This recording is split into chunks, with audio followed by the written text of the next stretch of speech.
ভাবুন তো, সমুদ্রের মাঝখানে একটি বিশাল জাহাজ, ভেতরে ৩৩ জন মানুষ।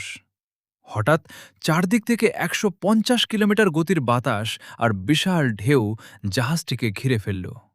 তারপর ক্যাপ্টেনের কাছ থেকে এলো একটি ভয়ঙ্কর বার্তা: আমরা বিপদে আছি, জাহাজে পানি ঢুকছে। এরপর রেডিওতে নেমে এলো নীরবতা। ৩৩ জন মানুষসহ এল ফারো নামে সেই জাহাজটি যেন আটলান্টিক মহাসাগরের অন্ধকারে গিলে গেল। কিন্তু আসল প্রশ্ন হল, সেই শেষ কয়েক ঘন্টায় জাহাজটির ভেতরে আসলে কি ঘটেছিল। ১ অক্টোবর ২০১৫ এল ফারো নামের একটি আমেরিকান কার্গো জাহাজ পুয়ের্তো রিকোর সান জুয়ান থেকে রওনা দেয়। গন্তব্য ছিল ফ্লোরিডা। জাহাজে ছিলেন মোট ৩৩ জন মানুষ, ২৮ জন আমেরিকান এবং ৫ জন পোলিশ নাবিক। শুরুতে যাত্রা ছিল স্বাভাবিক, কিন্তু আটলান্টিক মহাসাগরের দিকে তখন তৈরি হচ্ছিল একটি ভয়ঙ্কর ঘূর্ণিঝড়, হারিকেন হোয়াকিন। আবহাওয়ার পরিস্থিতি দ্রুত খারাপ হচ্ছিল, কিন্তু এল ফারো তখনও সমুদ্রের দিকে এগিয়ে যাচ্ছিল। জাহাজটি ঝড়ের কাছাকাছি পৌঁছানোর সঙ্গে সঙ্গে বাতাসের গতি বাড়তে থাকে, ঢেউ বিশাল হতে শুরু করে। চারপাশে শুধু অন্ধকার পানি আর প্রচণ্ড বাতাস। তারপর জাহাজ থেকে একটি ভয়ঙ্কর বার্তা আসে।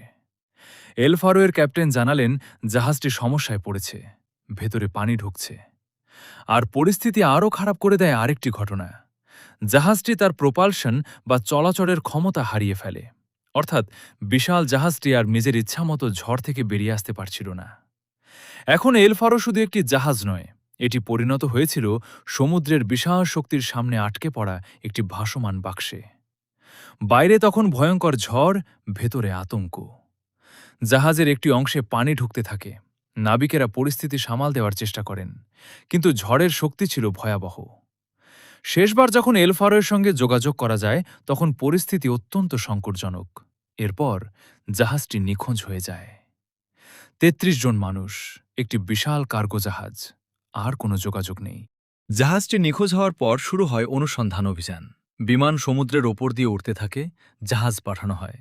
কিন্তু বিশাল আটলান্টিক মহাসাগরের মধ্যে একটি নিখোঁজ জাহাজ খুঁজে পাওয়া ছিল অত্যন্ত কঠিন। দিন কেটে যায়। তারপর অনুসন্ধানকারীরা সমুদ্রে কিছু ধ্বংসাবশেষ খুঁজে পান, কিন্তু জাহাজটি কোথায়? ৩৩ জন মানুষ কোথায়? অবশেষে কয়েকদিন পর সমুদ্রের গভীরে এল ফারোয়ের ধ্বংসাবশেষের সন্ধান পাওয়া যায়। জাহাজটি প্রায় ১৫,০০০ ফুট গভীর পানিতে ডুবেছিল।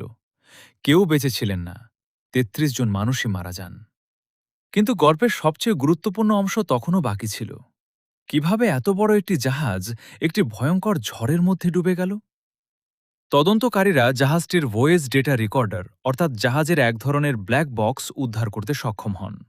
সেই রেকর্ডার থেকে তদন্তকারীরা জাহাজের শেষ সময়ের গুরুত্বপূর্ণ তথ্য জানতে পারেন। তারা জানতে পারেন ইঞ্জিনের সমস্যা, পানি ঢুকে পড়া এবং প্রচণ্ড সমুদ্রের ঢেউ সবকিছু একসঙ্গে পরিস্থিতিকে ভয়াবহ করে তুলেছিল। এই দুর্ঘটনা শুধু ৩৩টি প্রাণ কেড়ে নেয়নি, এটি সমুদ্র যাত্রার নিরাপত্তা নিয়েও বড় প্রশ্ন তৈরি করেছিল। ঝড়ের পথের কাছাকাছি দিয়ে একটি বাণিজ্যিক জাহাজ কতটা নিরাপদে যাতায়াত করতে পারে?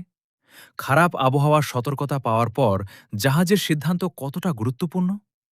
আর সবচেয়ে গুরুত্বপূর্ণ, প্রকৃতির শক্তির সামনে মানুষের তৈরি একটি বিশাল জাহাজ কতটা অসহায় হতে পারে?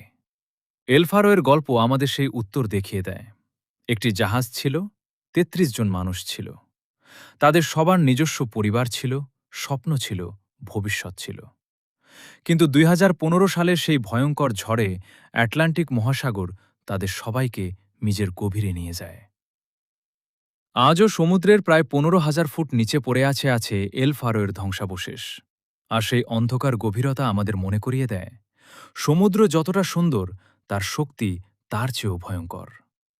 ৩৩ জন মানুষ জাহাজে উঠেছিলেন, কেউই জানতেন না যে সেটিই হবে তাদের শেষ যাত্রা।